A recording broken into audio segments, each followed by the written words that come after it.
دنیا کا نظام نہ دو طریقوں سے چلتا ہے، ایک ہے نظام اسباب اور ایک ہے نظام غیب۔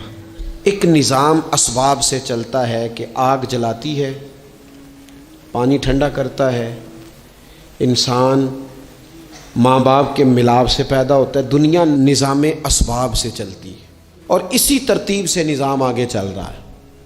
اور ایک ہے نظام غیب، جب اللہ اپنی رحمت کا فیصلہ فرمائے تو ایک نظام وہ بھی ہے۔ وہ کیسے ہے؟ آگ جلاتی ہے، لیکن جب رب چاہے نا تو حضرت ابراہیم کے لیے ٹھنڈی ہو جاتی ہے۔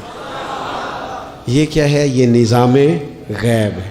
نظام اسباب یہ ہے کہ ماں باپ کے ملاپ سے اولاد پیدا ہوتی ہے، اور اگر رب چاہے نا تو حضرت عیسیٰ علیہ السلام کو بغیر باپ کے بھی پیدا فرما دیتا ہے۔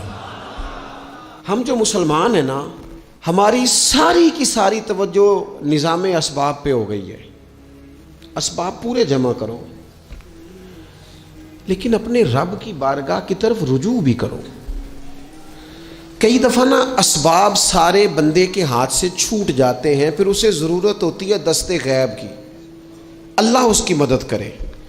جو آیہ کریمہ میں نے قرآن مجید کی پڑھی ہے، اس میں اللہ کریم نے فرمایا یا ایھا الذین آمنوا توبوا الی اللہ توبۃ نصوحا، اے ایمان والو اپنے رب کی طرف رجوع کرو، اپنے رب کی بارگاہ میں توبہ کرو، پر توبہ سچی کرنا، رجوع الی اللہ کرو، اللہ کی طرف رجوع کرو۔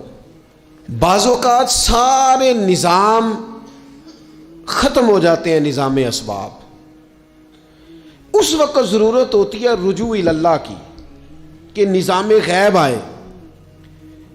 حضرت سارہ رضی اللہ تعالی عنہا جو جناب ابراہیم علیہ السلام کی اہلیہ ہیں، آپ ایک رستے سے گزر رہی تھیں، حضرت ابراہیم علیہ السلام آپ کے ساتھ تھے، تو جس رستے آپ تشریف لے جا رہے تھے اس رستے میں بادشاہ بڑا ظالم تھا۔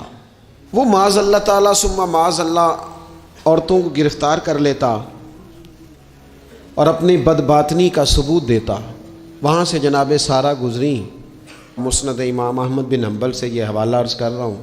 حضرت سارہ کو اس نے گرفتار کر لیا۔ جب وہ جناب سارہ کی طرف بڑھنے لگا تو اب وہ جتنے اسباب تھے نا اس وقت کے، وہ سارے اختیار کیے گئے، لیکن اس بادشاہ سے جان نہیں چھوٹی۔ جب وہ بڑھنے لگا تو جناب سارہ نے پھر رب کریم کی طرف رجوع کیا، مصلی پہ بیٹھ گئی، کہنے لگی مالک اب تو ہی کرم فرمانے والا ہے۔ آپ نے اس درد سے دعا فرمائی کہ وہ بادشاہ زمین پر بے ہوش ہو کے گرا اور تڑپنے لگا، قریب تھا کہ وہ مر جائے۔ تو حضرت سارہ پھر مصلی پہ بیٹھیں اور اپنے مالک کی بارگاہ میں عرض کرنے لگی مالک اگر یہ مر گیا تو مجھ پہ الزام آئے گا کہ میں نے مارا ہے، اسے مارنا بے ہوش ہی فرما۔ وہ بے ہوش ہو گیا، تھوڑی دیر کے بعد ہوش آیا تو پھر آپ کی طرف بڑھنے لگا، تو آپ نے پھر اللہ کی جانب رجوع کیا۔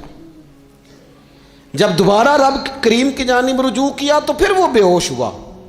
کئی دفعہ وہ کوشش کرتا، لیکن آپ جب اپنے مالک کی بارگاہ میں ہاتھ اٹھاتی تو بے ہوش ہو کے گر پڑتا۔ بالآخر آپ سے معافی بھی مانگی، آپ کو آزاد بھی کیا۔ ایک وقت ایسا آتا ہے جب سارے اسباب جواب دے جاتے ہیں۔ ہم مسلمان ملک میں رہتے ہیں، کچھ باتیں بڑی خوب ہیں۔ میں نے دیکھا ہے کہ ڈاکٹر جب سمجھ آتا ہے نا کہ رپورٹس، ادویات، ٹیسٹ اب اس نتیجے پہ پہنچ گئے ہیں کہ شاید یہ مریض بچے گا نہ، تو چونکہ مسلمان ملک ہے تو میرے وطن کے ڈاکٹر ایک خوبصورت جملہ بولتے ہیں، مجھے بڑا پسند ہے۔ وہ یہ نہیں کہتے اب کچھ نہیں ہو سکتا، وہ کہتے ہیں آپ دعا کریں۔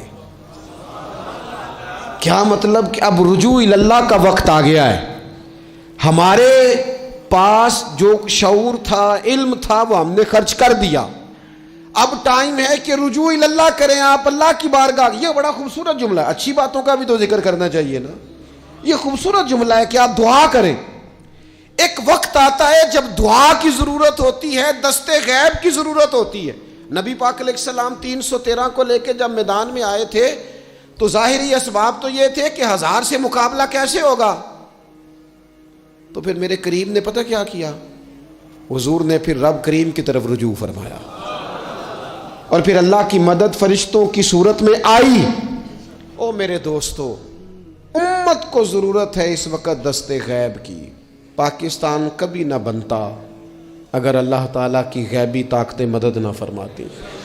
پاکستان کبھی نہ بچے گا اگر خدا کی مدد شامل حال نہ ہوگی۔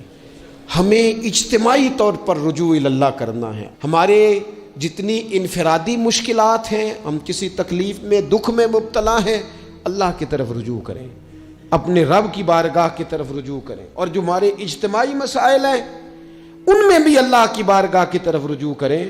جب ہم یہ رجوع کریں گے مالک کے حضور تو پھر اللہ ہمارے لیے راستے واضح فرمائے گا۔